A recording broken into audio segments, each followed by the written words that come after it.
मसीह यीशु के जलाली और बाबरकत नाम में आप सबकी सलामती हो। उम्मीद करता हूं कि आप सब खैरियत से होंगे, यीशु मसीह में ब्लेस होंगे। आज हम बाइबल मुकद्दस में देखने जा रहे हैं अय्यूब नबी का सहीफा और उसका दूसरा बाब और उसकी 9वीं और 10वीं आयत। बाइबल मुकद्दस में से सीखते हैं खुदावंद हमें अपने कलाम के वसीले से क्या सिखाते हैं। तब उसकी बीवी उससे कहने लगी कि क्या तू आप भी अपनी रास्तबाजी पर कायम रहेगा? खुदा की तकफीर कर और मर जा। पर उसने उससे कहा कि तू नादान औरतों की सी बातें करती है। क्या हम खुदा के हाथ से सुख पाएं और दुख ना पाएं? इन सब बातों में अय्यूब ने अपने लबों से खता ना की। बाइबल मुकद्दस हमें यहाँ पर क्या सिखाती है कि यहाँ पर अय्यूब नबी को शैतान दूसरी बार आजमाता है।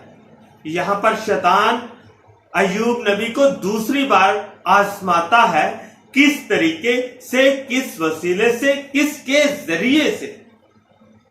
अय्यूब नबी को शैतान उसकी बीवी के जरिए आजमाता है। शैतान उसकी बीवी में समा जाता है और उससे कहता है कि तू अपने शोहर अय्यूब से उसको उसके खुदा की तकफीर करने के लिए कह, उसको वरगला ताकि वो खुदावन अपने खुदा की तकफीर करे, खुदावन अपने खुदा के खिलाफ बोले। यहां पर लिखा है तब उसकी बीवी उससे कहने लगी।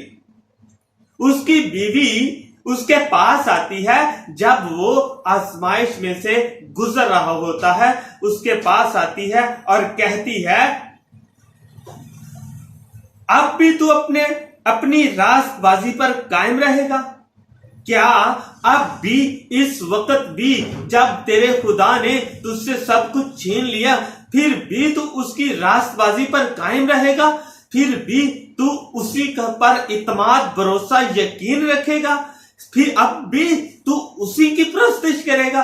अब भी तू उसी की इबादत करेगा?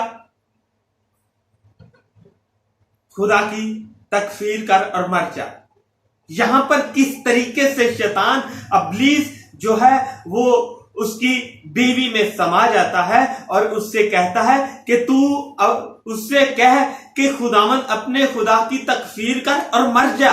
खुदावंद अपने खुदा को बुरा भला कह और मर जा।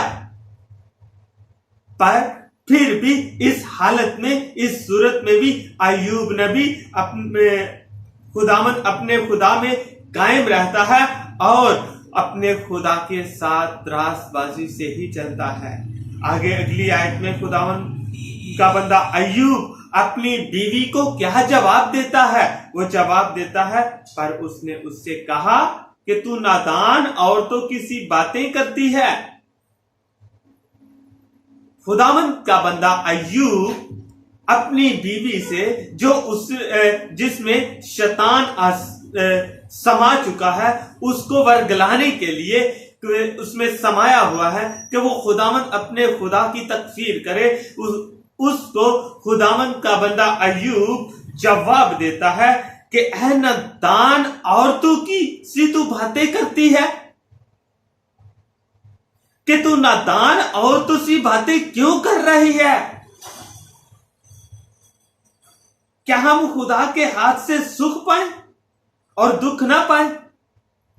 क्या अगर खुदा ने हमें जिंदगी में से सुख दिया था, तो अगर अब हमारी जिंदगी में मुश्किल, परेशानी, दुख, मुसीबत, आजमाइश का वक्त आया है, तो क्या जरूर नहीं है कि हम जिस खुदा ने हमें दुख दिया, हम सुख से पहले सुख दिया और अब दुख दिया, क्या हमें जरूर नहीं है कि हम उसके हाथ से सुख भी पाएं और दुख भी पाएं? अय्यूब नबी अपनी दुख के मुश्किल के वक्त में भी खुदावंद अपने खुदा से गिला नहीं करता, बल्कि उसकी शुक्रगुजारी करता है और उसको अपनी जिंदगी का खालिक और मालिक मानता है। और खुदा का बंदा अपनी बीवी से कहता है कि क्या जरूर नहीं है कि हम खुदा के हाथ से सुख पाए और दुख ना पाए। अगर हमारे खुदा ने हमें आजमाइश में डालने के लिए, हमें मुश्किल में डालने के लिए ये वक्त हम पर डाला है, हमें आजमाने के लिए, हमें परखने के लिए ये वक्त दिया है, तो हमें उसका शुक्रिया अदा करना चाहिए, ना कि हमें उसकी तकफीर। इन सब बातों में अय्यूब ने अपने लबों से खता न की। इन सब बातों में अय्यूब ने खुदा की जरा भी तकफीर नहीं की। इन बातों के बाद अपने लबों को खोला ही नहीं। खुदावंद अपने खुदा में वो मजबूत रहा। वो खुदावंद अपने खुदा में मजबूती से कायम रहा। वो खुदावंद अपने खुदा में बड़ी मजबूती से जुड़ा रहा। और आगे जाके बाइबल मुकद्दस अय्यूब नबी के इस सहीफे के मुतालिक बयान करती है कि अय्यूब नबी को खुदा ने और भी ज्यादा ब्लेस किया। जब खुदा ने अपने बंदा के ईमान को, खुदा ने अपने बंदा के तवक्कुल को, खुदा ने अपने बंदा की आजमाइश को देखा, तो खुदा ने उसको और भी कामयाबी सरफराजी अदा। तो मेरे अजीजों, हमें जरूरत इस बात की है कि जब हम कभी जिंदगी में मुश्किल परेशानी में दुख में आए तो हमें खुदावंद की तकफीर नहीं करनी चाहिए, अपने लबों को नहीं खोलना चाहिए, बल्कि हर वक्त उसकी शुक्रगुजारी करनी चाहिए और कहना चाहिए कि खुदावंद ने अगर हमें सुख दिया था और अगर अब हमें दुख दिया है तो उसका शुक्र। क्योंकि जब कभी भी खुदा अपने लोगों पर कोई आजमाइश, कोई मुश्किल परेशानी, कोई दुख लेकर आता है तो वो उस इंसान की बेहतरी के लिए ही होता है, ना कि उसकी बुरे के लिए। आगे खुदावंद अपने कलाम में अय्यूब नबी के सहीफा में फरमाते हैं कि खुदावंद तूने दिया तूने लिया, तेरा नाम मुबारक है। जब अय्यूब नबी खुदावंद अपने खुदा से ये अल्फाज कहता है तो खुदावंद पाक खुदा अय्यूब नबी को और भी कसरत से ब्लेस करता।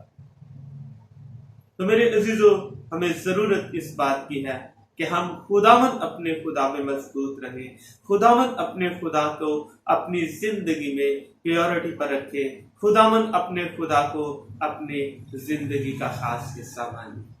जब हम ऐसा करते हैं तो हमारा खुदा हमारी जिंदगियों को बाबरकत बना देता है, हमारी जिंदगियों से हर तरह के दुख, तकलीफ, मुसीबतें, परेशानियां सब खत्म कर देता है। खुदावंद आज के जिंदा और जिंदगी बख्श कलाम के वसीला से मुझे और आप सबको बरकत दे। खुदावंद हमें आज के कलाम पर अमल करने की तौफीक दे। खुदावंद हमें तौफीक दे, कुव्वत दे, ताकत दे कि हम खुदा के इस कलाम को समझ सके, उस पर अमल कर सके। कि खुदावंद हमें अपने कलाम में फरमाता है कि तू हर हाल में खुदा का शुक्रिया अदा कर, तो उसकी तकफीर न कर, तो अपने लबों से उसकी तकफीर न कर, बल्कि उसकी शुक्रगुजारी कर। जब तू खुदा की शुक्रगुजारी करेगा तो खुदा तुझे और भी ब्लेस कर। मेरे अजीजों, खुदावंद आज के कलाम पर अमल करने की हम सबको तौफीक दे और तो आज के कलाम के वसीला से खुदा हमें बरकत पर बरकत दे। आमीन।